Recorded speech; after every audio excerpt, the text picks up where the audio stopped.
요셉이 꿈을 꾸고 자기 형들에게 고하매, 이런 제목으로 창세기 강의를 이어가겠습니다. 창세기 36장에서 에서의 계보를 성경은 그들의 이름을 기록하는 정도로만 간략하게 다루고 지나가고 있는 것을 우리가 살펴보았습니다.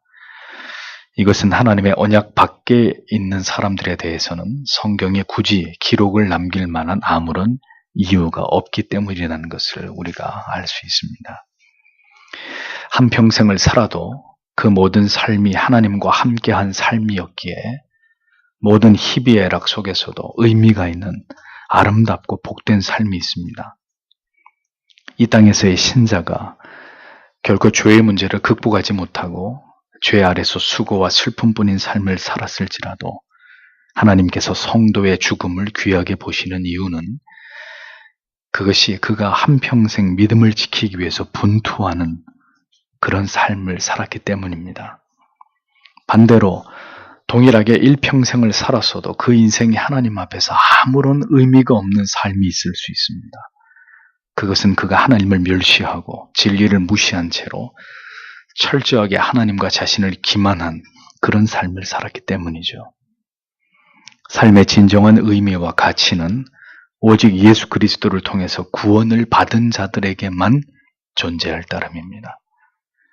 성경은 이제 다시 야곱의 이야기를 이어가고 있습니다. 그러나 더 이상 야곱이 이 이야기의 주인공이 아니라 이제 야곱의 뒤를 이어서 구속사의 맥을 이어갈 새로운 인물인 요셉의 이야기로 넘어가고 있습니다. 창세기에서 아브라함의 이야기만큼 큰 비중을 차지하고 있는 또 하나의 인물이 있다면 그가 바로 요셉입니다.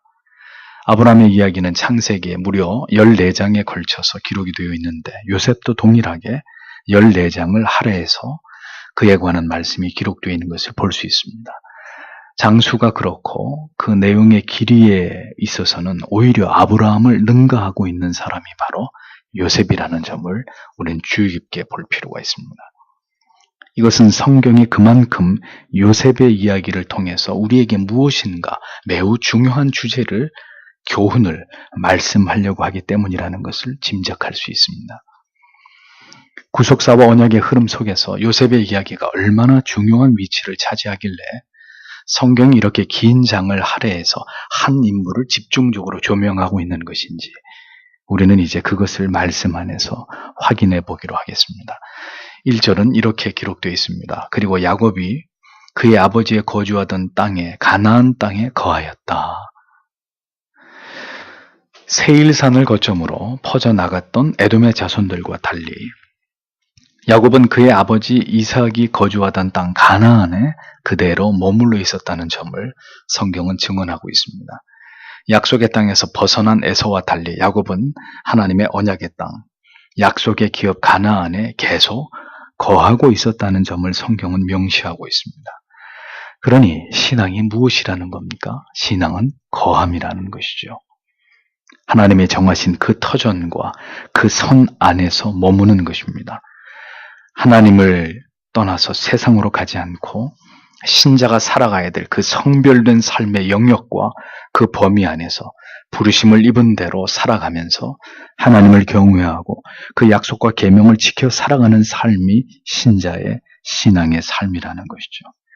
그 경계가 무너질 때 신앙은 흔들리게 되는 것이고 약화되는 것이고 우리 스스로 삶의 고난을 불러들이게 되는 결과를 피할 수 없게 되는 것이라는 겁니다. 하나님의 백성들은 하나님의 언약 안에서 오직 하나님께 소망을 두고 진리의 말씀을 따라서 믿음을 지키면서 살아갑니다. 세상에서 더 자기의 세력을 키우고 확장시키고 힘을 기르는 것이 목적이 아니라 세상에서 살아가되 세상과 구별되고 성별됨으로 하나님을 영화롭게 하는 것이 신자의 삶의 목적인 것이죠. 우리의 모든 삶의 내용과 목적이 그것을 지향하며 살아가고 그러한 목적을 두고 살아가는 삶이기에 우리는 매 순간 모든 일에 최선을 다해야 되고 우리가 지향하고 살아가는 독특한 삶의 방식과 그 가치관 그리고 유동치 않는 삶의 우선순위를 확고하게 지키는 그러한 모습으로 우리가 하나님을 경외하는 그리스도인임을 이 세상에 드러내야 될 사명을 가지고 신자는 그렇게 살아가야 된다는 것입니다. 그렇게 될 때 하나님께서는 그렇게 살아가는 자들을 붙드시고 그들의 삶을 지키시고 그들의 터전을 보존하시면서 하나님의 뜻을 이루시고 하나님이 기뻐하시는 사명을 감당할 수 있도록 이 땅에서 우리를 도우시고 이끌어 가심을 우리는 경험하게 된다는 것입니다. 자, 이제 성경이 요셉을 어떻게 처음으로 소개하고 있는지를 주목해 보겠습니다. 2절을 보면 이것들은 야곱의 사적이다. 요셉이 17살 때 그의 형제들과 함께 양떼를 치고 있었다. 그리고 그는 소년이었다. 그리고 그의 아버지의 저 비라와 실바의 아들들과 함께하였다. 그때 요셉이 그들의 아버지에게 그들의 나쁜 소식을 가져갔다. 이렇게 직역이 됩니다. 성경은 야곱의 약전이라고 되어 있습니다. 즉 가족의 이야기를 시작하면서 곧바로 요셉의 이야기를 소개하고 있습니다. 이것은 야곱의 뒤를 이은 구속사의 중요한 인물이 그의 장자 르우벤이 아니라 요셉이 될 것이라는 것을 암시하는 것이죠. 이어 성경은 요셉이 어떤 인물인지를 설명해 나갑니다. 요셉은 17살의 나이고 그는 그의 다른 형제들 비라와 실바에게서 나온 야곱의 아들들과 함께 양떼를 치는 일을 하고 있었다라고 말합니다. 그런데 그렇게 얘기하면서 요셉의 한 가지 독특한 행동을 성경이 처음으로 이야기하는데 요셉은 번번이 자신의 형들이 악한 행실을 일삼는 것을 보고 그는 그것을 항상 아버지에게 보고했다고 기록하고 있습니다. 어떤 인물에 대해서 성경이 소개할 때 성경은 그의 특징적인 어떤 행동을 묘사하고 설명하는 것으로 그가 어떤 사람인지를 암시합니다. 예를 들어서 욥의 경우를 보십시오. 그 사람은 순전하고 정직하여 하나님을 경외하며 악에서 떠난 자더라 이렇게 소개하면서 그 밑에 그 잔치날이 지나면 욥이 그들을 불러다가 성결케 하되 아침에 일어나서 그들의 명수대로 번제를 드렸으니 이는 욥이 말하기를 혹시 내 아들들이 죄를 범하여 마음으로 하나님을 배반하였을까 함이라. 욥의 행사가 항상 이러하였더라. 이렇게 욥을 처음으로 소개하고 있죠. 이렇게 한 인물을 소개할 때 그 사람의 특정한 행위를 묘사하는 것은 그가 하나님 앞에서 어떤 삶을 살아가고 있는 자인지를 우리에게 설명하기 위해서입니다. 어떤 한 가지 행위만으로도 그 사람이 어떤 사람인지를 성경이 드러내고자 하기 때문이죠. 그러니까 요셉을 소개하는 첫 번째 구절이 그는 형들의 모든 악한 행실을 아버지께 언제나 고했던 요셉이라고 말하는 것은 요셉은 어떤 사람이었다는 겁니까? 그의 다른 형제들과 달리 그는 그들과 구별된 자였다라는 사실을 알게 해주는 대목입니다. 악행을 일삼는 그의 형들과는 다른 그런 인물이 요셉이었다. 이걸 얘기하는 거죠. 요셉의 나이, 아직 17살의 어린 나이였지만 그럼에도 불구하고 그가 어떤 성품을 가지고 있었는지를 단적으로 보여줍니다. 그럼에도 불구하고 요셉이 그렇게 행동한 것을 어떻게 보아야 할지는 참으로 그 해석이 다양합니다. 어떤 사람은 요셉은 어려서부터 불의와 악을 보지 못하는 강직함을 가진 자였다 이렇게 보는 견해가 있는가 하면 반면 형들의 허물에 대해서 아버지에게 고자질을 하는 아직 철이 없는 아이로 보는 견해까지 다양한 해석들을 내놓고 있습니다. 요셉을 성경이 예수 그리스도의 그림자처럼 여기기 때문에 요셉을 좋게 평가하려 한다면 요셉이 올곧고 강직한 성품이라고도 충분히 볼 수 있겠지만 그렇다고 해서 그가 참으로 지혜로운 자였느냐 하는 문제는 이후로 그가 보여주는 행동을 통해서 의문을 제기하지 않을 수 없습니다. 요셉의 이러한 행동이 형들의 눈에 거슬렸던 것은 틀림없는 사실이었을 터이고 사실은 이보다 더 형들이 그를 미워할 수밖에 없는 이유가 이제 다음 절에 기록되어 있는 것을 볼 수 있는데 3절을 보겠습니다. 그런데 이스라엘은 그의 모든 아들들보다 더욱 요셉을 사랑했다. 왜냐하면 그는 그에게 있어서 노년에 얻은 아들이기 때문이다. 그래서 그가 그에게 긴 겉옷을 만들어 주었다. 이렇게 적고 있습니다. 요셉은 야곱이 사랑했던 유일한 여인이었던 죽은 라헬의 첫 소생이었습니다. 자신이 사랑했던 여인에게서 낳은 아들이니 야곱에게 요셉이 얼마나 각별했겠습니까? 이스라엘의 이스라엘은 그의 모든 아들들을 합친 것보다도 요셉 한 아들을 더 사랑했고, 그 이유는 그가 느지막이 라헬로부터 이 아들을 얻었기 때문이라고 설명하면서, 성경은 이스라엘이 실제로 요셉을 심히 편애했다는 사실에 대해서 숨기지 않고 있습니다. 우리는 여기서 하나님께서 기뻐하지 않으시는, 그러나 하나님이 허용하신 일부 다처의 제도가 불러온 비극을 보게 되는 것입니다. 더 사랑하는 아들, 그리고 그렇게 사랑받지 못하는 아들들, 그 사이가 어찌 좋을 수 있겠습니까? 아담과 하와를 통해서 결혼의 제도를 세우신 하나님의 뜻은 야곱이 4명이나 되는 여인과 결혼하는 것이 결코 아니었습니다. 그러나 하나님께서는 그것을 허용하셨고, 그러한 아들들 간의 갈등 관계를 통해서 하나님의 뜻과 섭리가 이루어지게 하신 것을 우리는 요셉의 생애를 통해서 볼 수 있습니다. 요셉에 대한 야곱의 각별한 사랑은 자연히 그렇게 표현되고 드러날 수밖에 없었습니다.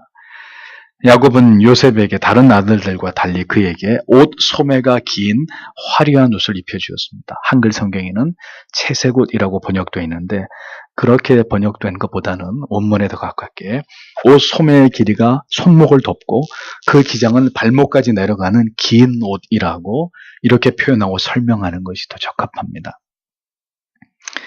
이러한 옷은 양을 치는 자들이 입을 수 있는 옷이 아니었습니다.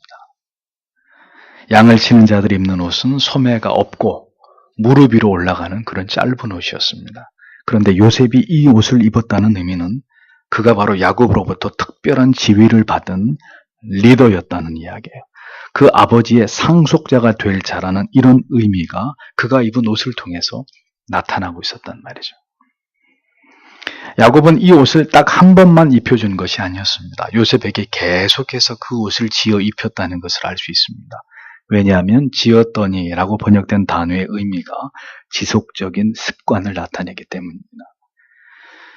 야곱이 요셉에 대한 이러한 각별한 사랑을 표현하면 표현할수록 다른 아들들에 대한 요셉의 시기와 질투와 분노는, 미움은 더 커질 수밖에 없었을 것이죠. 4절을 보겠습니다. 그때 그의 형제들이, 그들의 아버지가 그의 모든 형제들보다 그를 더욱 사랑하는 것을 보았다. 그래서 그들이 그를 미워하였다. 그리고 그들이 그에게 평화롭게 말할 수 없었다라고 적고 있지 않습니까? 요셉을 편애하는 아비 이스라엘의 마음을 다른 아들들이 모를 리 없었습니다. 사랑하는 사람들의 주고받는 눈빛은 감출 수가 없습니다. 그들의 은밀한 손짓과 몸짓은 결국 다 드러나기 마련입니다. 지극히 사랑하는 아들 요셉을 드러내놓고 이스라엘이 하는 그 편애가 아들들의 분노를 키울 수밖에 없었다는 것은 당연한 일이었을 것입니다. 왜 이스라엘은 그렇게 생각이 짧았던 것일까요? 그리고 아직 어리기는 했지만 요셉 또한 아버지가 입혀주시는 특별한 옷을 입고 다닌 것은 그렇게 지혜로워 보이는 모습이 아닌 것은 마찬가지였습니다. 사랑은 그렇게 숨겨지지 않고 감추어지지 않는 특징을 가지고 있습니다. 하나님께서도 그의 자녀들을 향한 사랑을 결코 감추지 못하는 분이십니다.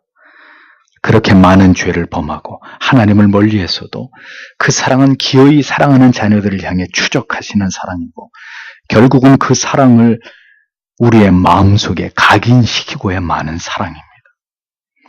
사랑하는 아들 요셉에게만 채속옷을 계속 입혀주고 싶은 것이 이스라엘의 마음이었듯이 아들의 피로 적시워진 의의 세마포를 영원히 우리에게 입혀주시고 싶어 하셨던 그것이 하나님의 마음이라는 것을 우리는 기억해야 할 것입니다.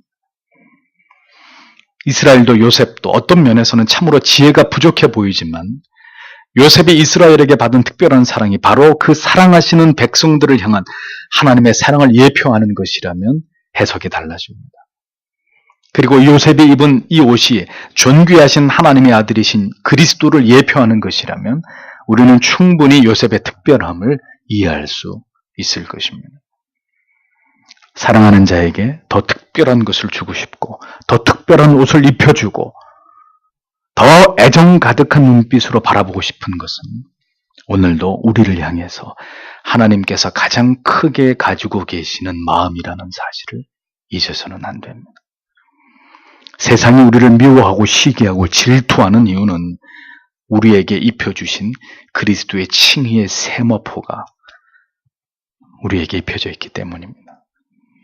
우리가 하나님께 특별한 사랑을 받은 자들이고 영원한 천국을 기업으로 받은 자들임을 세상이 알고 있기 때문입니다. 칭의의 특별한 채색 옷을 입은 언약의 상속자들, 결코 세상과 섞일 수 없는 보배로운 이들, 여러분이 바로 요셉의 후예이고 하나님의 언약의 백성들, 바로 그리스도의 자녀들이라는 것을 기억하십시오. 이스라엘의 아들들은 요셉을 향한 아버지의 표정과 그를 향한 애정 넘치는 모습을 보아왔습니다.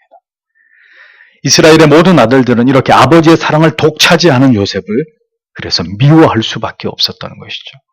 그렇기 때문에 그들의 끓어오르는 분노와 질투는 결국 요셉에게 좋은 말로 표현되지 않았다는 겁니다. 원문의 정확한 번역은 그들이 그에게 샬롬이라고 말하지 않았다, 이런 뜻입니다. 이 말의 의미는 유대인들의 가장 평범한 인사가 뭐죠? 샬롬, 평안하기를, 그대에게 하나님의 평안이 있기를. 가장 흔한 인사말인데 그 인사조차도 단 한 번도 이스라엘의 아들들이 요셉에게 한 적이 없었다라는 이야기입니다. 그 얘기인즉슨 요셉은 한마디로 이스라엘의 아들들에게 왕따였다는 의미죠. 요셉은 성경에 예수 그리스도의 그림자라고, 예표라고 인정을 받는다고 말씀을 드렸습니다. 그래서 많은 주석가들은 요셉의 생애를 무결점의 생애라고 극찬합니다. 그러나 과연 그런지를 우리는 깊이 생각해 볼 필요가 있습니다. 요셉은 언제나 형들의 비행을 아버지에게 보고했습니다. 그리고 요셉은 아버지가 입혀주는 특별한 옷을 형들의 따가운 시선을 아랑곳하지 않고 즐겨 입고 다녔습니다. 그는 형들이 자신을 무시하고 인사조차 하지 않음을 알고 있었습니다. 상황이 이러한데도 불구하고 요셉은 이제 형들에게 어떤 말을 하고 있는지를 5절과 8절, 5절에서 8절이 기록하고 있습니다. 그리고 요셉이 꿈을 꾸었다. 그리고 그가 그의 형제들에게 말하였다. 그리하여 그들은 그를 미워하는 것을 더욱 증가시켰다. 그때 그가 그들에게 말하였다. 청컨대 당신들은 내가 꾸었던 이 꿈을 들으시오. 본즉 우리가 밭에서 곡식 단들을 묶고 있었다. 그런데 보라, 나의 단은 일어났다. 그리고 또한 그것이 스스로 섰다. 또 보라, 당신들의 단들이 둘러섰다. 그리고 그것들이 내 단에게 절하였다. 그때에 그의 형들이 그에게 말하였다. 네가 어떻게 우리 위에 왕이 되겠느냐? 또한 네가 참으로 우리를 다스리겠느냐? 그때에 그의 꿈들로 인해 그리고 그의 말들로 인하여 그들이 그를 미워하는 것을 더욱 증가시켰다. 이렇게 기록하고 있습니다. 요셉이 꿈을 꾸었다고 성경이 말씀합니다. 이 꿈은 이제 앞으로 요셉이 어떤 파란만장한 삶을 살아가게 되는지에 대한 중요한 복선이 됩니다. 그런데 주목할 점은 요셉은 자신이 꾼 꿈을 형들에게 상세하게 설명했다는 점입니다. 그리고 바로 그 꿈 이야기 때문에 요셉은 한층 더 형들의 미움을 사게 되었다고 성경은 적고 있습니다. 요셉이 말하는 꿈의 내용은 그 유명한 볕단 이야기입니다. 요셉은 거침없이 말하기를 내 단은 일어서 있고 당신들의 단들은 뺑 둘러서서 나에게 절을 하고 있었다. 이렇게 이야기를 했습니다. 요셉을 아무리 좋게 보려고 해도 이와 같은 요셉의 행동과 말은 참으로 지혜 없는 어리석은 말과 행동이 아닐 수 없습니다. 그가 하나님께로부터 그런 꿈을 받게 되었다 해도 요셉이 정말 지혜로운 자였다면 마음속으로 그것을 그냥 간직하고 있었을 것입니다. 그러나 그는 입을 열어서 형들이 들으면 더 자신을 미워할 그 꿈 이야기를 기어이 거침없이 말하고 있었습니다. 우리는 여기서 한 가지 질문을 던질 필요가 있습니다. 그러면 하나님께서 과연 요셉이 이렇게 지혜 없이 스스로 꿈 이야기를 하도록 하셨는가 하는 점입니다. 그게 하나님의 정하신 뜻이었을까? 이런 의문을 갖게 되는 거죠. 하나님께서는 비록 인간의 어리석은 어떤 결정이라 할지라도 그 끝까지 그것을 사용하셔서 하나님의 뜻이 이루어지게 하시는 섭리의 하나님이십니다. 요셉이 이 순간에 지혜롭지 못하고 자신의 꿈을 형들에게 말하는 것이 하나님의 뜻이 아니었고 자신이 아직 어리고 짧은 생각에서 나온 그러한 말들이었다 할지라도 중요한 것은 하나님께서 이 모든 것을 사용하셔서 이제 요셉을 하나님의 뜻 가운데로 이끌어 가시는 하나님이신 것을 성경은 그것을 추적하면서 우리에게 보여주고 있다는 것입니다. 하나님의 뜻을 올바로 깨닫고 우리가 하나님의 기뻐하시는 뜻 안에서 올바른 선택과 결정을 할 수 있다면 이것은 대단히 올바른 것이고 그렇게 되기를 바라야 되는 부분일 것입니다. 그러나 우리가 미처 어리석고 아직 하나님에 대한 믿음과 섭리에 대한 이해가 부족하고 일천해서 우리가 올바르지 못한 어떤 결정을 내렸다 하더라도 하나님께서는 그것까지도 사용하셔서 궁극에 하나님의 원하시는 뜻을 이루어 가시는 하나님이시라는 것을 우리는 요셉의 이야기를 통해서 발견하게 되는 것입니다. 우리는 여전히 꿈을 꾸고 있습니다. 그것은 우리가 이 땅에서의 모든 삶이 끝났을 때 영원히 천국에서 하나님의 품에 안겨서 영생을 누리게 되는 꿈입니다. 그런데 그 꿈을 가만히 마음에 담아두고 있으면 좋을 텐데 우리는 요셉처럼 이걸 말하고 싶어서 견디지 못합니다. 우리가 받은 구원, 우리가 받은 영생, 그 넘치는 하나님의 사랑과 은혜에 대해서 말하고 싶어 합니다. 뭐가 바른 믿음이고 바른 신앙인지를 사람들에게 설명해 주고 싶어 합니다. 그러면 어떻게 될까요? 세상이 우리에게 박수를 쳐주나요? 당신이 말이 옳다고, 대단히 좋은 얘기를 해줘서 고맙다고 우리를 좋아해 줄까요? 그렇지 않습니다. 우리를 경멸하고 멸시하고 비웃습니다. 하나님에 대해서, 예수 그리스도의 십자가에 대해서 이야기할수록 우리가 받은 영생의 꿈과 소망을 이야기할 때마다 세상은 우리를 향해서 고개를 젓고 조소를 보내고 경멸에 찬 얼굴로 우리를 바라봅니다. 우리가 믿는 하나님이 우리들만을 사랑하시고 우리를 영생으로 인도하신다는 그 말이 저들에게는 너무나 거슬리고 듣기 싫은 말이 될 수밖에 없기 때문이죠. 우리가 복음을 말할수록 천국과 지옥을 이야기할수록 세상으로부터 돌아오는 것은 미움과 시기와 분노뿐이라는 것을 우리는 요셉이 그 형들에게 자신이 꾼 꿈 이야기를 했을 때 그가 받아야만 했던 미움을 보면서 우리는 이 부분을 생각하게 됩니다. 자, 요셉의 꿈 이야기를 들은 형들의 반응은 어떻습니까? 네가 참으로 우리의 왕이 되겠느냐? 참으로 네가 우리를 다스리게 되겠느냐? 그들이 보기에 아직 철이 없어 보이는 어린 동생 요셉이 하는 꿈 이야기에 형들은 참으로 실소를 금하지 못하고 그 말로 인해서 더 요셉을 미워하게 됐다고 성경이 적고 있습니다. 미운 요셉이 더 미워지게 된 원인을 요셉 스스로가 자초했다는 이야기입니다. 하나님의 뜻을 이루기 위해서는 우리가 이렇게 스스로 지혜 없고 어리석어져야만 된다는 뜻인가요? 형들의 화를 돋구어야 되고 그렇게 돼야 하나님의 계획대로 되기 때문에 요셉이 그렇게 하는 것이다. 우리는 요셉의 말과 행동을 그렇게 이해해야 될까요? 요셉의 언행은 아직 어리고 생각이 깊지 않은 소년이 깊이 생각하지 못하고 형들에게 자신의 꿈 이야기를 한 것에 지나지 않습니다. 즉 요셉 자신도 그 꿈의 의미를 전혀 지금 이해하지 못하였기 때문에 그냥 아무 생각 없이 그 이야기를 형들에게 할 수 있었다는 거예요. 요셉이 이야기한 꿈 이야기에는 하나님의 뜻을 요셉이 깨닫고 스스로 그것을 드러내기 위한 어떤 심오한 의도가 있었던 것이 전혀 아니었다는 말이에요. 한 번의 꿈 이야기로 끝났으면 좋았을 텐데 요셉은 또 두 번째 또다시 꿈 이야기를 형들에게 합니다. 9절에서 11절. 그리고 그가 다시 다른 꿈을 꾸었다. 그리고 그가 그의 형들에게 그것을 고하였다. 그때 그가 말하였다. 보라, 내가 또 꿈을 꾸었다. 그런데 보라, 태양과 달과 11개의 별들이 나에게 절을 하고 있었다. 그리고 그가 그의 아버지와 그의 형들에게 고하였다. 그때 그의 아버지가 그를 꾸짖었다. 그리고 그가 그에게 말하였다. 내가 꾼 이 꿈이 무엇이냐? 나와 내 어머니와 내 형제들이 내 앞에서 땅에 엎드려 스스로 절하는 것이 어찌 우리에게 임하겠느냐? 그때 그의 형들은 그를 시기하였다. 그러나 그의 아버지는 그의 말을 마음에 간직하였다. 이렇게 적고 있습니다. 17살의 요셉은 또다시 아무도 듣고 싶어하지 않는 자신의 두 번째 꿈 이야기를 시작합니다. 이번에는 태양과 달을 포함해서 11개의 별이 자기에게 절을 하고 있다는 이야기였습니다. 이스라엘은 요셉의 꿈 이야기에 각별한 해몽이 없어도 그 이야기가 뭘 의미하는 것인지를 알았습니다. 그리고 이스라엘은 이 꿈 이야기가 자신의 다른 아들들에게 어떤 파장을 불러올지를 직감하고 서둘러 생각 없는 요셉을 꾸짖으면서 사태를 수습하려고 했던 것을 보게 되죠. 한 번도 아니고 두 번이나, 그것도 본의가 아니었더라도 자신을 높이고 형들을 낮추는 듯한 그런 의미의 꿈 이야기를 형들에게 말하고 있는 요셉을 우리는 어떻게 해석해야 될까요? 우리는 언제나 우리가 보고 싶은 면만을 보고자 합니다. 요셉이 국무총리가 되었으니 모든 것을 다 덮고 가자는 식입니다.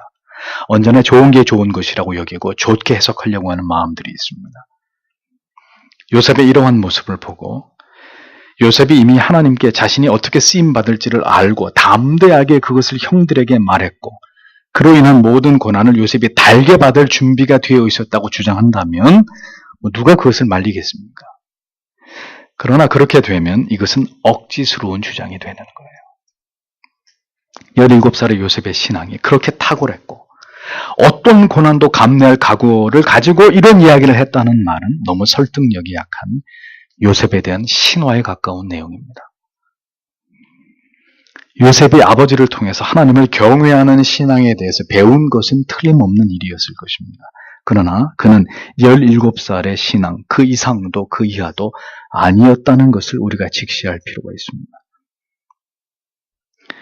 이것은 우리에게 뭘 의미하는 것일까요? 우리가 하나님을 깊이 알지 못하고 인생의 의미도 알 수 없을 때 우리는 10대의 요셉처럼 설익은 생각과 지혜롭지 못한 처신을 행할 수 있었을 거라는 거죠. 그리고 그러한 일들은 우리 스스로를 자칫 어려움에 빠뜨리게 할 수도 있었고 관계의 갈등과 어려움을 불러왔을 수도 있었을 것입니다. 뿐만 아니라 우리의 인생 속에서도 우리가 하나님을 깊이 알지 못할 때 우리의 인생의 참된 의미를 발견하지 못했을 때 얼마나 많은 일들을 우리의 정돈되지 않은 생각과 결정을 따라서 행했을지를 우리는 한번 생각해 볼 필요가 있는 거죠. 그렇게 살았을 것이라는 겁니다. 과거에 분명히. 만약에 그러한 무수히 많은 잘못된 결정에 의해서 최악의 결과들이 일어났다면 아마 우리는 지금보다 훨씬 더 어려운 처지에 놓여 있었고 이 자리에 나와 있을 수 없었을 수도 있었을 것입니다. 그러나 그렇게 무지하고 어리석은 가운데서 우리가 하나님의 뜻을 알지 못하는 무지함 속에서 내렸던 결정들이었다 할지라도 하나님께서는 그 모든 것까지 하나님의 뜻을 이루시는 과정 속에서 사용하심으로 결국은 하나님의 계획을 이루어가고야 마시는 하나님이시라는 것을 우리는 기억해야 된다는 것이죠. 우리가 하나님을 깊이 알기 이전에 우리가 어떻게 하나님의 뜻을 알아서 우리의 인생을 올바로 살았겠습니까? 지금도 그렇지만 과거에 하나님을 알지 못하던 때 우리는 우리의 생각과 판단을 따라서 우리의 계획대로 우리의 인생을 살아왔을 뿐입니다. 그러나 중요한 것은 그렇게 살았던 우리가 오늘 지금 이 자리에 와 있다는 사실입니다. 하나님의 은혜로 우리가 배도하거나 배교를 저지르지 않고 무엇보다도 예수를 믿어도 그릇된 신앙에 빠져서 잘못된 믿음을 가지고 하나님을 신앙하는 것이 아니라 바른 진리를 토대로 신앙의 바른 길을 갈 수 있도록 인도되었다는 사실이죠. 우리가 모든 것을 떠나서 하나님의 자녀임을 확신할 수 있는 것은 오늘도 이러한 진리에 귀를 기울이면서 우리가 올바른 믿음의 길로 행하면서 하나님을 경외하고자 하는 마음을 붙들고 있다는 사실입니다. 이 모든 일들은 내가 원해서 그렇게 된 것이 아니라 이 모든 것이 오늘 여기까지 오게 된 그 모든 과정들이 시간들이 다 하나님의 섭리였다는 것을 우리는 기억해야 된다는 것입니다. 성경은 17세의 요셉을 절대로 과장하지 않습니다. 지금까지 아브라함 때부터 그러했지만 요셉을 대단히 뛰어난 믿음의 사람으로 설명하고 있지 않습니다. 그는 그다지 지혜롭지도 현명하지도 않은 아직 17살의 소년에 불과했습니다. 자기가 하는 말이 뭘 의미하는 것이고 지금 자기가 주변에 있는 사람들과 어떤 어려운 관계에 있는지조차도 제대로 인지하지 못할 만큼 아직 어린 소년으로 그는 소년이다. 성경이 분명히 밝히고 있잖아요. 그는 그 나이에 맞는 말을 했고 그 나이에 맞는 행동을 했을 뿐입니다. 그렇게 행하는 것이 이제 자기의 삶을 어떻게 송두리째 바꾸어 놓을지 전혀 그걸 모른 채로 요셉은 그렇게 하나님의 아버지의 사랑을 독차지하면서 형들은 구경도 할 수 없는 그런 옷을 독차지해서 맨날 입고 다니고, 그리고 자기가 꾼 꿈을, 자기를 미워하는 형들을 전혀 의식하지 않고 발랄하게 이야기할 만큼 그는 순진한 소년이었다는 거죠. 요셉을 향한 하나님의 뜻과 계획은 그렇게 시작되고 있었습니다. 우리의 연약과 우리의 무지와 우리의 어리석은 결정과 관계없이 우리를 향한 하나님의 궁극의 계획과 뜻은 여전히 지금도 진행되고 있다는 사실을 잊어버리지 마십시오. 하나님의 자녀들을 향한 하나님의 궁극의 계획은 누구도 막을 수 없고 그것을 망쳐놓을 수 없는 것입니다. 성도를 견인하시는 하나님, 하나님의 정하신 그 뜻 가운데로 섭리의 가구에 마시는 분이 바로 우리의 아버지이십니다. 하나님의 세우신 뜻대로 궁극적으로 모든 것이 되어질 뿐입니다. 그럼에도 하나님은 우리의 자유를 침해하시거나 우리의 결정을 하나님의 뜻대로 이렇게 조정하시는 하나님이 결코 아니십니다. 그러니 성도 여러분, 놀랍지 않습니까? 우리가 내리는 지극히 어리석은 결정이라 할지라도 결국은 하나님의 뜻을 이루어감에 있어서 그 모든 것들이 사용되어진다는 사실이 너무나 우리로 하여금 우리의 인생을 안도하게 만들고, 우리가 그 하나님께 붙들려 있다는, 우리가 그 하나님의 언약의 백성이라는 사실에 대해서 우리는 이 말씀 안에서 너무나 큰 위로를 받을 수 있지 않습니까? 우리는 요셉의 이야기 속에서 이 위대하신 하나님의 섭리의 오묘하심에 눈뜨게 될 것입니다. 그리고 그 하나님의 섭리가 오늘도 우리 삶 가운데 함께 하시고 하나님의 뜻 가운데로 우리를 이끌어가고 있다는 사실을 깨닫게 될 것입니다.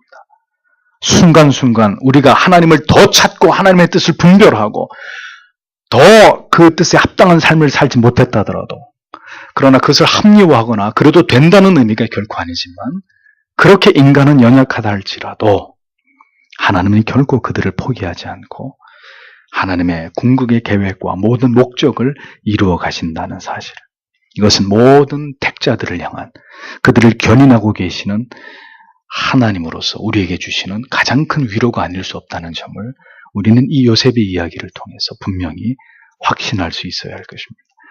그러므로 신앙이 더욱 성숙해 간다는 것은, 우리의 믿음이 더욱 성숙해 간다는 것은 우리의 모든 삶 속에서 하나님의 뜻을 올바로 분별하고 그 뜻을 이루기까지 인내하고 견디고 소망하는 중에 하나님을 견고하게 의지함을 뜻하는 것을 우리는 바로 이 요셉의 생애를 통해서 배우게 된다는 것입니다. 요셉의 생애를 통해서 주시는 깨달음과 하나님의 은혜가 여러분 모두에게 풍성하게 임하게 되시기를 소원합니다. 기도하겠습니다.